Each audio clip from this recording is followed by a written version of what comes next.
Many people think the story of Europeans coming to Canada began with the British and French, but that is a common myth. The first Europeans to land in what is now Canada arrived about 500 years earlier, thousands of years after Indigenous peoples. These Norse explorers, often called Vikings, arrived around the year 1000 from what is now Scandinavia. When people think about Vikings, they often imagine warriors with horned helmets, roaming the seas on dragon-headed ships or charging into battle. The reality of the Vikings, a word often translated as raiders, is very different. They were Norse people who actually spent most of their time as farmers and traders. In the 10th century, Norse expansion west included settlements in Greenland. Around the year 985, Icelandic documents tell us that a storm blew a Norse trader named Bjarni Herjulfsson off course on his way to join the new Greenlanders. His bad luck would make him the first recorded European to see the east coast of North America. Some years later, the famous explorer Leif Erickson retraced Bjarni's voyage. He named the lands he encountered Helleland, land of stone slabs, Markland, land of forests, and Vinland, land of wine. These areas are now commonly thought to be Baffin Island, Labrador, and the Gulf of St. Lawrence, stretching up to Newfoundland. Tales of these Norse journeys were passed along orally as sagas, Norse stories that record histories and legends of their lives and adventures. Named after the land that inspired them, the Vinland sagas were written down in the 13th century. They kept the tales of these journeys alive for hundreds of years. Today, these sagas complement the archaeological findings. The Norse who came to North America were mostly interested in resources and exploration.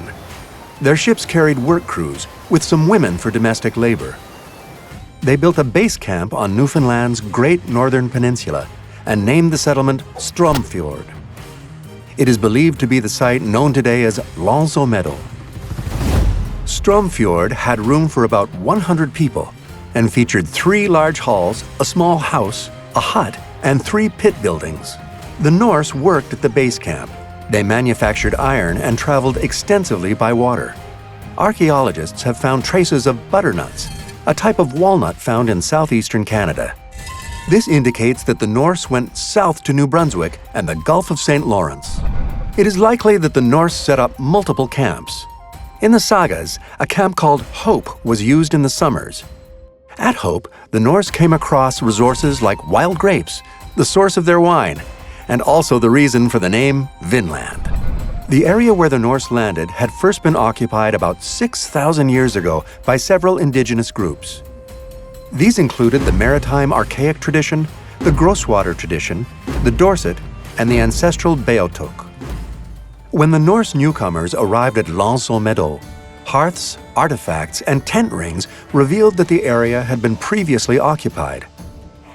The ancestral Beothuk still lived in the vicinity, and Norse explorations of the Gulf of St. Lawrence led to encounters with the ancestors of the Micmac, the Beothuk, and the Innu.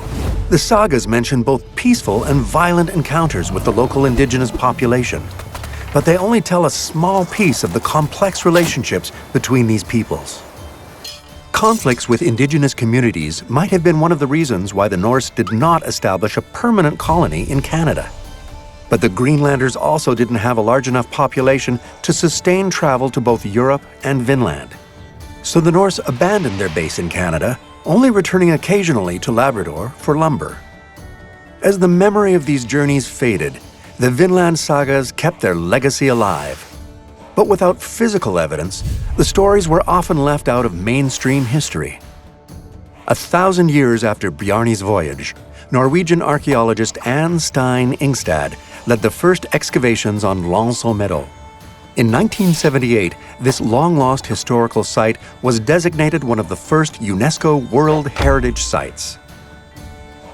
Archaeology has expanded our understanding of how and which Europeans first came to Canada. These discoveries have debunked the common myth that it was the British and French. Today, thousands of people go every year to Meadows to learn about Norse history in the Americas.